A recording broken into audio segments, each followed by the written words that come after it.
Welcome back to Sports Talks here on the channel, guys. What is happening, guys? Like I said, welcome to Sports Talks. As always, I'm JT. I'm going to be your host pretty much. For those of you who are wondering what happened to the 21 JT James thing, well, yeah, it is 21 JT James. It is JT. You know the rope. You get the picture. But yeah. So, for those of you who have been here before, when it was originally 21 JT James, then it switched to JT, y'all already know something I did on a tradition was, in fact, a WWE pay-per-view review, and that's exactly what this is going to be. It's going to be another WWE pay-per-view review, and guys, tonight it was Extreme Rules, and I'm not even going to lie, it was pretty interesting. It really was, but a lot of the match stipulations will... Honestly, if you're someone such as me who's used to something such as, say, the 2006 era overall, if you will, well, you know, the 2006 era, 2005 era, 2007 era, something like that, where you're expecting like an Extreme Rules match to actually, or a one-night stand to actually make sense. Now, one-night stand, not what you're thinking of, folks. Folks, get that out your dirty minds. One-night stand, obviously... Y'all ever seen ECW? Y'all know what I'm talking about. But yeah. But tonight was actually really heel-based, I guess you could say. Like, you really could say it was heel-based. It's because not really a lot of faces winning tonight. And I think only like one face won tonight. And that's funny. First off, you had the Kalisto Apollo Crews match, and I didn't see that one. But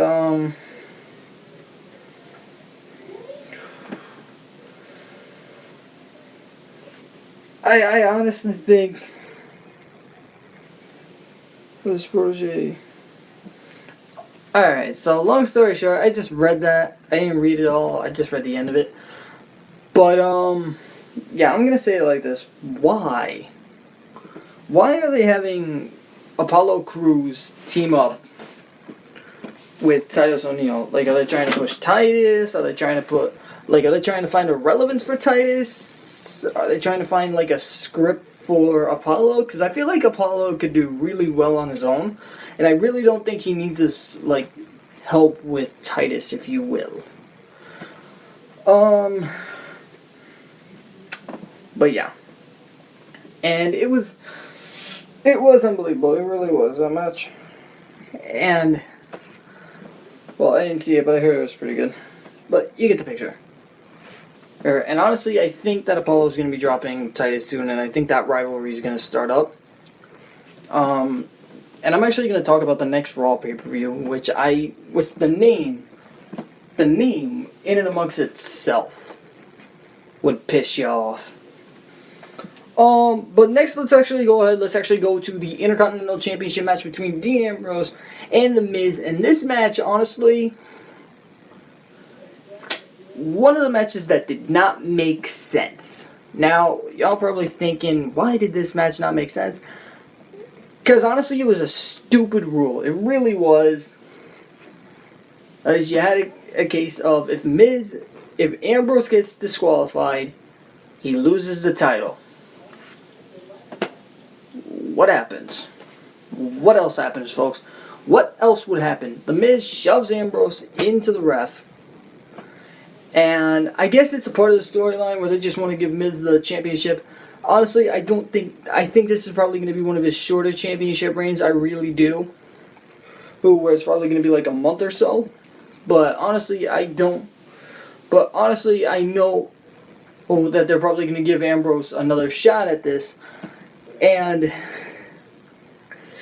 honestly, the ruling of it being if Ambrose gets disqualified, obviously you know Miz is going to take advantage of it every opportunity he got. And he did. He really did. Honestly, he did. Nobody can deny that. Nobody can take that back. He took advantage of every opportunity. The thing I didn't really get was Ambrose turns his back on Miz. Cone's going to ring the bell. He loses the title. Oh, but Miz hits skull-crushing finale. Miz wins the title. Pretty much no matter what, Miz was going to win the title.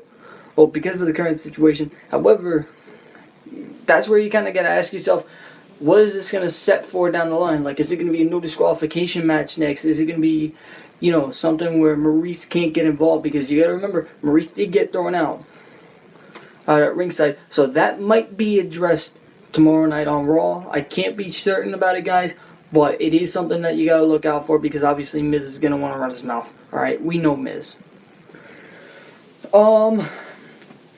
Then after that, it was another match. And this one, again, and I don't know if they're trying to find relevance for Alicia Fox and Noam Dar because I don't see what relevance Alicia Fox has anymore. I mean, they had her have a fluke championship run back in, I believe it was 2010, 2011, possibly. Either 2010 or 2011, in where she actually lost that championship to Melina earlier that year, or later on at SummerSlam that year. I forget which one it was. I'll look that up in a little bit, but still, they're trying to find like some reason for Alicia Fox to be relevant.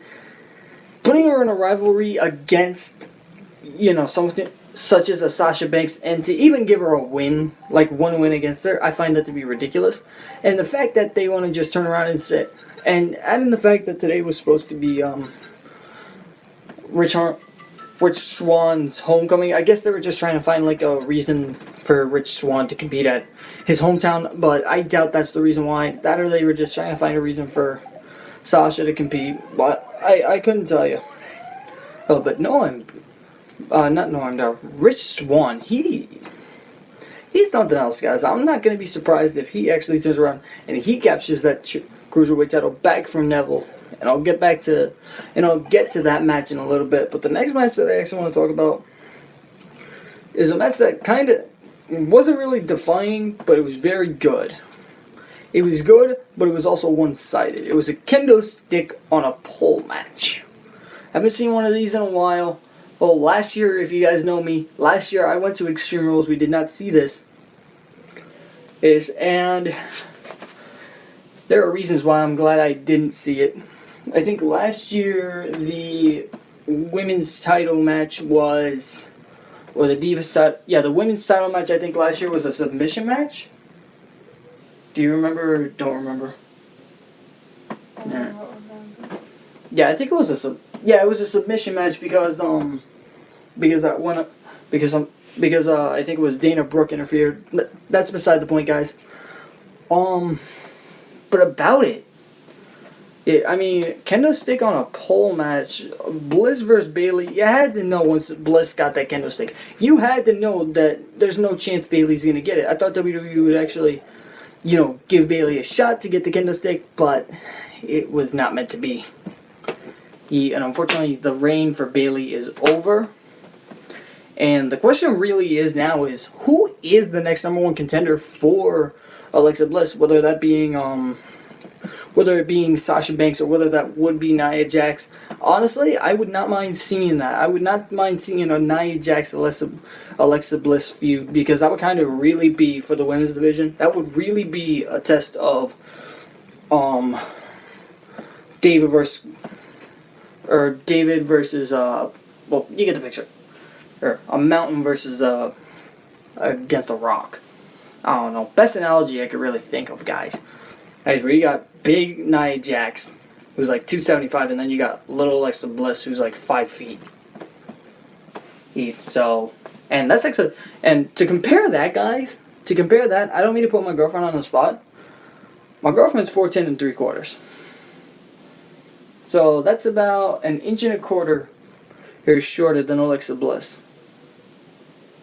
So, fun fact, my girlfriend is fun fact, my girlfriend is the size of Alexa Bliss, and that's actually, in my opinion, that's a compliment.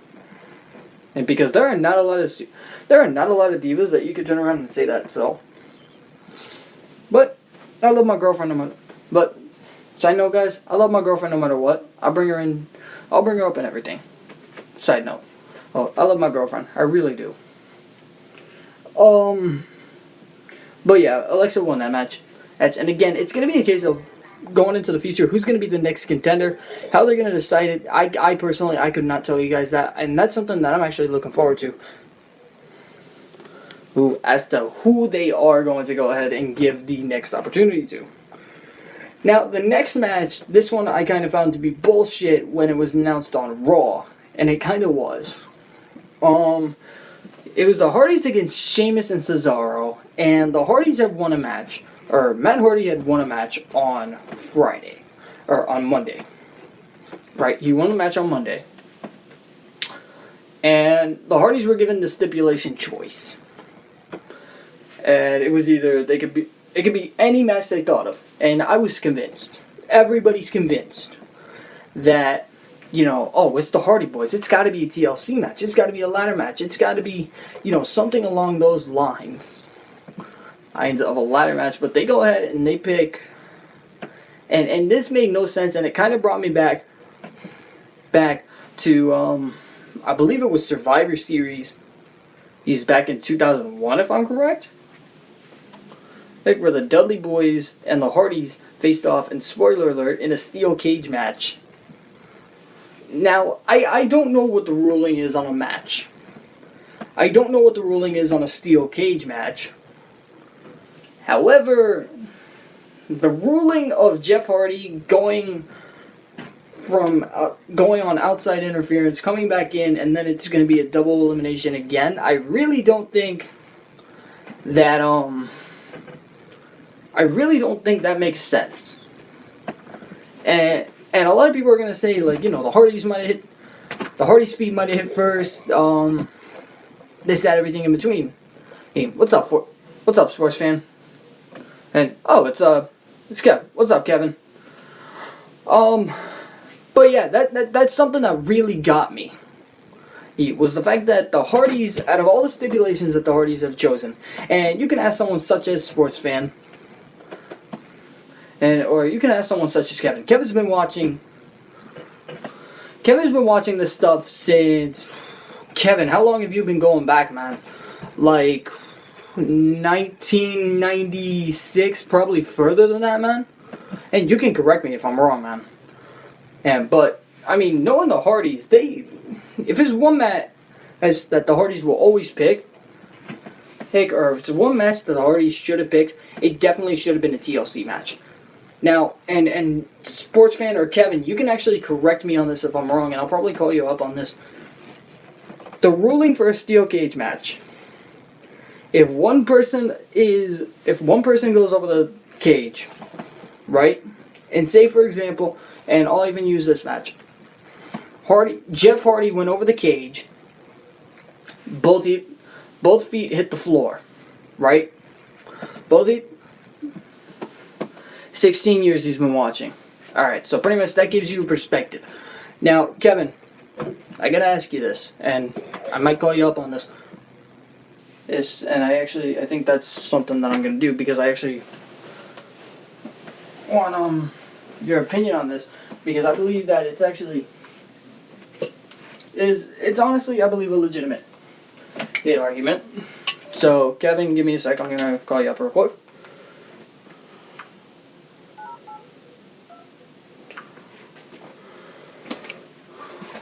Give me a sec, guys. This is going to be Sports Fan 316, for those of you who do not know.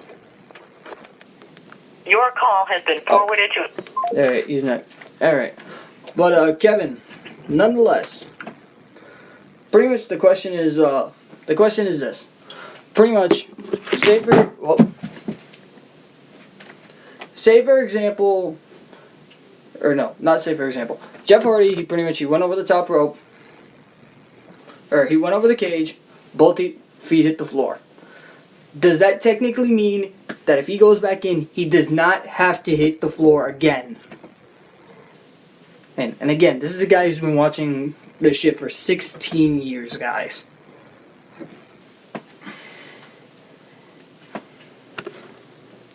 That's correct. So, if Hardy goes back in the ring, he does not have to hit the floor again, is what you're telling me, correct? And guys, again, this is like I said.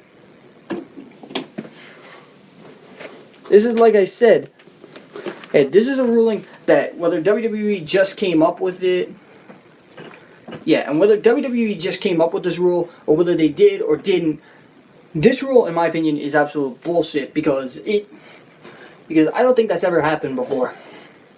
Or where Jeff Hardy, where if you go back in the ring, you're not, you have to touch the floor again, and that I find to be bullshit. And honestly, I think that really cost the Hardys is the fact that whether that's a new rule or whether that's a new rule or whether that's been a rule and we've never seen it before, or the fact that Hardy, he actually did whisper in the wind in taking on both Sheamus and Cesaro, and the fact that Hardy did that, and the fact that they still had Sheamus and Cesaro win, that in and amongst itself, in my opinion, is bullshit.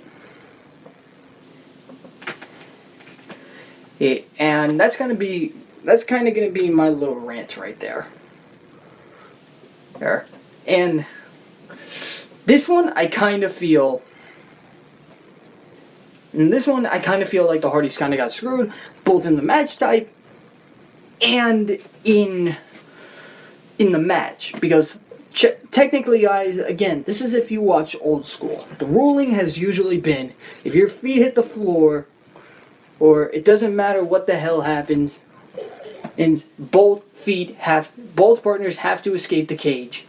Nobody's ever said that that if one person escapes, they have to come back in and then just jump off. Everybody's always assumed that the ruling has been both feet had to hit the floor once. Nobody's ever said anything about it. Nobody's ever even questioned it. And that actually kind of plays into the fact that, what about the other people? And this is kind of going to be stupid. Give or take, yes, as superstars have had a tendency to enter the steel cage that weren't even the match. But as for a tag team match, I mean, you look back to, I think it was 2005, and Kevin, again, you can back me up on this. Back to 2005 with the Hardys and Eminem. Or not the Hardys and Eminem. Ray and Batista against Eminem. Henry got involved. So technically, if that's going to be the case, then technically Eminem should have been disqualified, but that's back in the day. Nobody did anything about it. And again, that's me saying that as past experiences have gone, and it's been, honestly, that's how it's been. Like I've never heard of the rule where if one partner's goes over the top, over the cage, both feet hit the floor, he's not allowed to re-enter. Like, I've never heard that rule, and if he does re-enter, he has to escape again. Like, I've never heard that. I really haven't. Huh?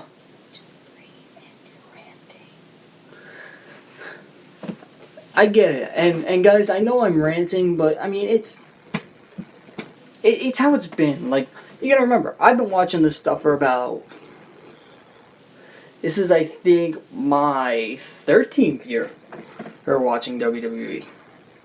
13th or 14th, probably. I could not remember. 13th or 14th. But I can tell you. Then you had Neville against Aries, and the real turning point for this match was a Miss Suicide Dive for Austin Aries. And personally, do I like the fact that Aries has been getting shot after shot after shot? Not necessarily, but I don't like the fact that WWE has not taken advantage of him just yet as being a champion. And they brought him onto the roster for a reason. Honestly, in my opinion, they brought him onto the roster for a reason, and that was to honestly win championships and actually prove that he had a presence. But not really what happened in this case, guys. Aries actually did, like I said, miss a suicide dive. I don't know if Aries has done suicide dives before. I haven't really followed Aries that much through TNA, but it was interesting to see what Aries was able to do tonight. Did actually get Neville to tap out outside the ring. And everybody thought, and once that happened, everybody knew, oh, Neville's going to win this because he tapped outside the ring. It's going to be dead weight. He's going to get, and a lot of it was really predictable. Well, after that, it was actually a really fascinating ending, if you will. Neville top rope hits the red arrow. Oh, and then locks in the Captain Silk, and it was a really interesting, and it really was, because this wasn't, and I don't know if this was a botch on Neville, I don't know if this was a botch on Aries' part, or Neville's part, who it might have been a botch on, but Aries got hit in the back with it, so I don't know if that's a botch, I don't know what's going to happen, I don't know if WWE's going to fix that, they might not, they might keep it the way it is, but I could not tell you. But yeah.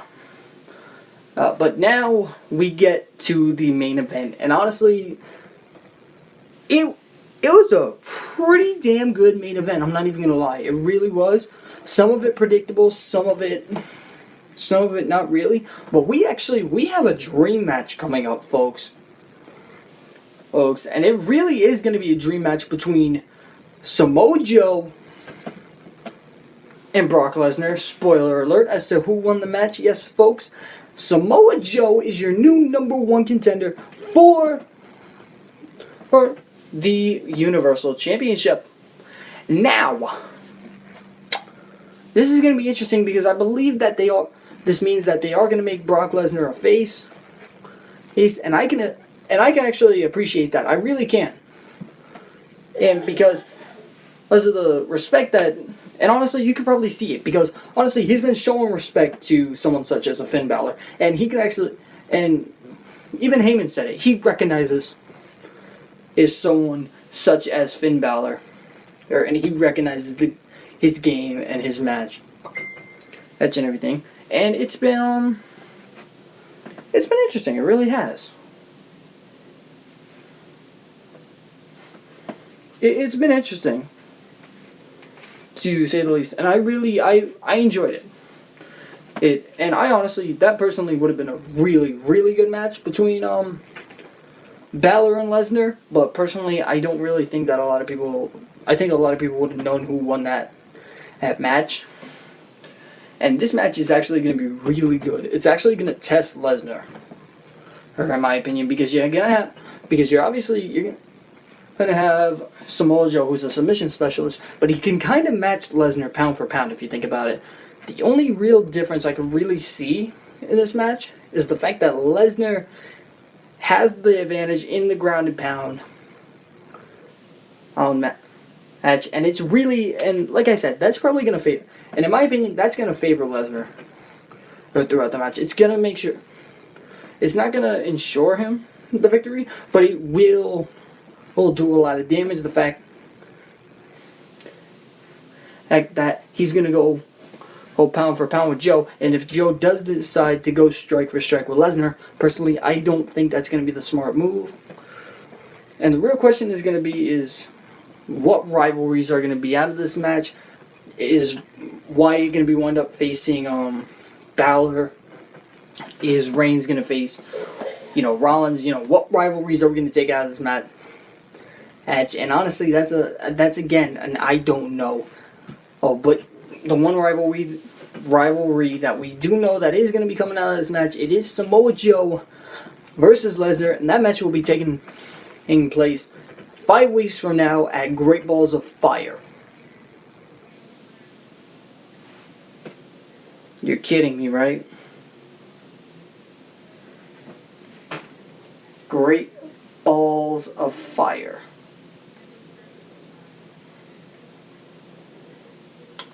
Wow. I gotta see where this is.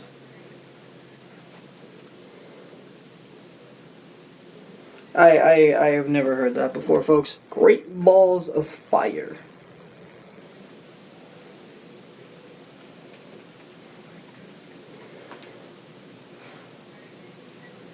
No upcoming event within 1,000 miles. Whatever. But it's going to be interesting. That's going to be the main event. It is going to be Joe versus Mr. Lesnar. And it's going to be an interesting war of words. Both guys really don't talk much. However, I do believe that they are going to have Joe talk a lot in terms of him versus Heyman. And this is going to be an amazing match. Honestly, this was a very... Aside from some of the match stipulations, this was a very good pay-per-view. I'm actually going to go ahead. I'm going to rate it a 7. And because there were some matches that had you on your edge, but a lot of the matches were predictable. So, 7. well, they haven't really had like a 10 or a 9. I mean, but honestly, I liked it. Not even 9. Honestly, tonight I think if they had a little bit more better with the Hardy match, actually a little bit better with the what was it? The Hardy match, actually, and a little bit better with the Miz and the Ambrose match. And I think if they switched that up a little bit, I think that would have been perfect. Nick, I really do. And maybe you switch it up. Maybe you have like the Hardys and Cesaro and Sheamus face off in like a TLC match, and then you turn around and you have someone such as who was it? And then you have Ambrose and Miz face off on the cage. That's just my personal opinion, guys. But yeah. So thank you guys so much for tuning in for this one. For those of you who are wondering where the NBA Live results are to the NBA matchup that happened, I'm gonna be doing that in about give me like 2 minutes. Give me like 5-7 minutes. That'll go off at 11:30. But thank you guys so much for tuning in, guys, and I will talk to you guys in about 6 minutes. All right, later, guys.